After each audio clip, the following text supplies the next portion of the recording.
Hi ladies and gentlemen, my name is Alan Brocious.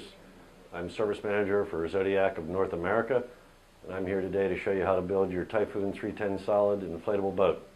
We'd like to thank you for purchasing one of our products and hope you enjoy it immensely. Your boat comes with several components. You have a carry bag that all the parts and pieces store in, your foot pump, your repair kit, and your warranty card. You can fill this out and mail it in, or you can go to our website, www.zodiacmarineusa.com, to register it online. Depending on where you purchased your boat, it may come packed in a cardboard box. The dealer may have helped you assemble it. If it's in the box, the components will still be wrapped in plastic. We've put this boat in the storage bag with its floorboard, its oars, and seat, just so you can show you how convenient it is to store the boat when you're not using it. It's a nylon bag designed to protect the boat when you're not using it while it's stored and keep all the parts and pieces together. You'll notice it has heavy-duty carry handles on the end of the bag to assist in transporting and moving the boat around. There's one on either end.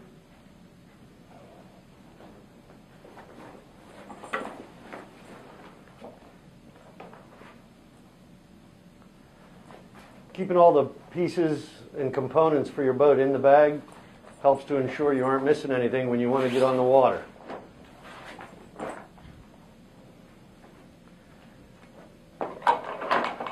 There are the oars. We'll come back to the final assembly on those at a later stage. Your floor sections are all conveniently numbered so you know where they go and how they go.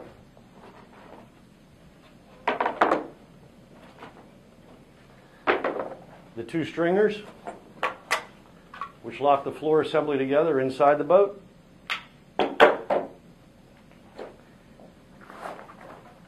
And your seat.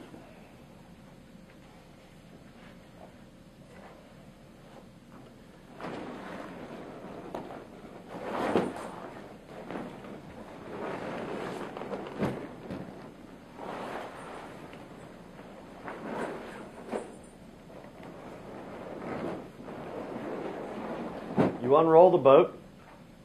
The best place to try and build your boat is on a firm, smooth surface, so you don't easily damage the boat.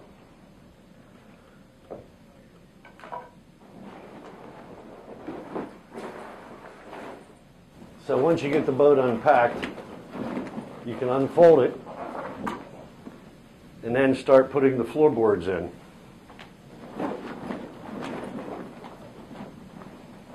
Floorboard number one is the bow board with the hole for the keel valve.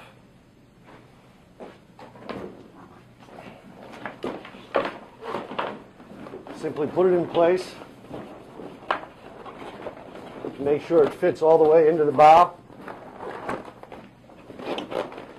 And make sure your valve cap for your keel is not stuck underneath the floor. Floorboard number two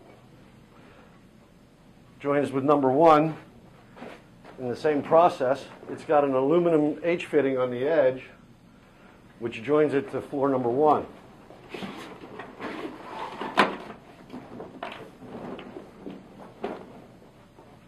Floorboard number three, you'll notice, has cutouts on the side. This is where the stringers go on the floor. Also has an H fitting, aluminum track, which joins to floor number two.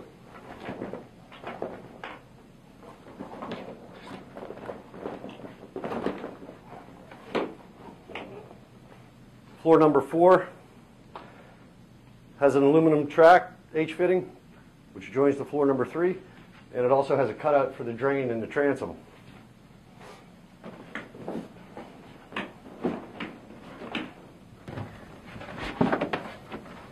You want to make sure you keep the edges of the floorboards flush for the opening, the cutout along the floor where the stringers go. You also notice that the top side of the floor has non-skid surface. The final step in putting the floor system in is tenting the last two boards and then pushing them down.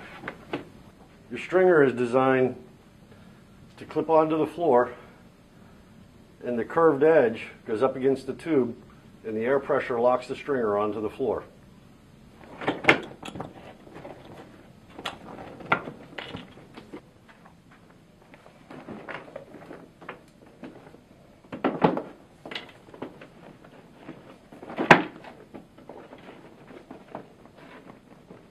Both stringers are now in place. So now that you've got the floorboards in, you're ready to inflate your boat. The valve is a simple push-push valve mechanism. Down is open for deflation, and up brings the diaphragm to the base of the valve for inflation, trapping the air in the boat. The Bombard Typhoon 310 has a total of 4 valves in the buoyancy tubes, plus 1 for the keel. Depending on which model you have, refer to your owner's manual for the number of chambers and inflation process. Foot pump is a very simple bellows foot pump. It has an out valve and an in valve. You screw the hose into the out valve, and there's a fitting on the end of the hose that locks into the valve. Simply put the hose in, twist it counterclockwise until it locks onto the valve. Then you can start inflating. It takes about 10 to 15 minutes working easily to inflate your boat with the foot pump.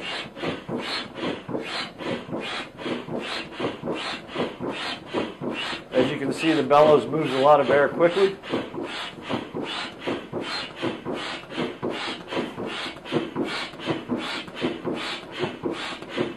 Once we have the boat inflated, we'll do the final assembly of putting on the seat and the oars.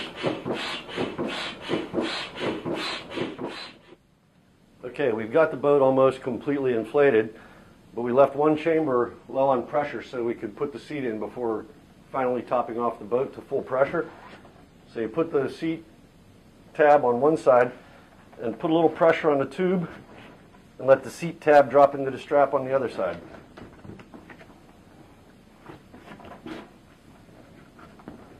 Then, once you inflate the boat completely, your seat is held snugly in place.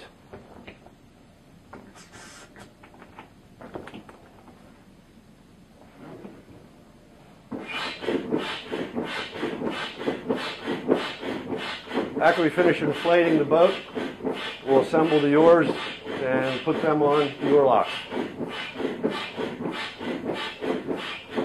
If you don't want to take the time to inflate your boat with the foot pump, you can use an electric inflator that attaches to a battery and simply set the proper pressure and let it inflate the boat for you.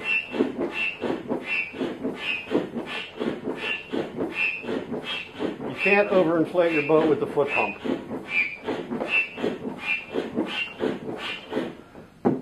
You want the boat firm and tight to touch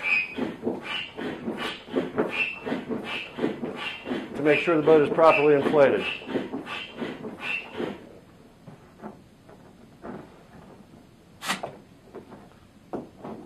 Once the boat's up to pressure, simply place the cap in the valve and give it a quarter turn to lock it in place and seal the valve. The final assembly process is putting the oars on the boat. You depress the spring-loaded button to put the reclining oar lock support on the shaft. Then you take the oar blade, press the button, and put it on the shaft and lock it into place. There's a keyway cutout on the reclining oar support. Turn the blade of the oar into the center of the boat to lock it in position and turn.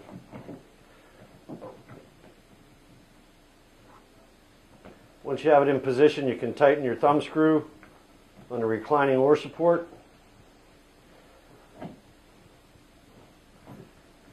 And then put the oar into place with the oar shaft retainer on the side of the tube. Now that we have a fully assembled and inflated boat, I'd like to review some of the features with you. You have a lifeline on both sides of the boat. You have carry handles on both sides of the boat at the stern. metal transom plate on the inside, replaceable motor pad on the outside. Your hull identification number is on the outside of the transom. A reinforced cap on top of the transom. Self-bailing drain system, one-way valve. You have a metal outboard mounting plate.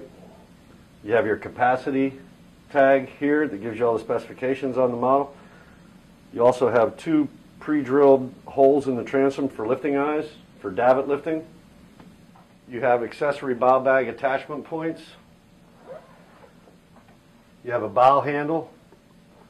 You have a heavy-duty teardrop shaped rub rail designed to deflect spray and protect your boat. As well, you have 2 stainless steel tow rings mounted in the bow for towing. Once your boat's assembled, you're basically ready to go in the water. We're going to give you a few pointers on installing your outboard engine. You want to make sure the thumb screws are open wide to go down on the transom. Once you have the motor hung, you want to center it on the transom pad. Tighten the thumb screws securely. Once you have those tightened, you want to lock them in place by securing the thumb screws together with a lock mechanism or a padlock or a tie line. And there's also an eye on the metal transom pad you can secure to as well.